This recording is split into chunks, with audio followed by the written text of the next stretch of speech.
This is a 15-inch by 11-inch acrylic painting on paper, watercolour paper that is, not any old paper. And I've done this sort of thing loads of times. I prefer to do it in oil, but I haven't used any medium with the acrylics. Basic palette of cadmium yellow, yellow ochre, crimson red, ultramarine, burnt umber, and a bit of burnt sienna. The ground underneath that is burnt sienna. I'm not really convinced with my sea. I don't think it's the best one I've ever done, but I might work on with this one.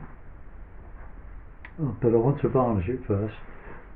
A few minutes time that will be dry and I'll varnish it. Varnish with PVA glue, slightly diluted. It's a lovely varnish. A couple of coats of that and it gives a nice sheen.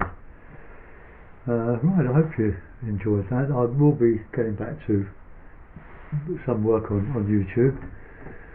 I hope you enjoyed this one. Thanks for looking in. Goodbye.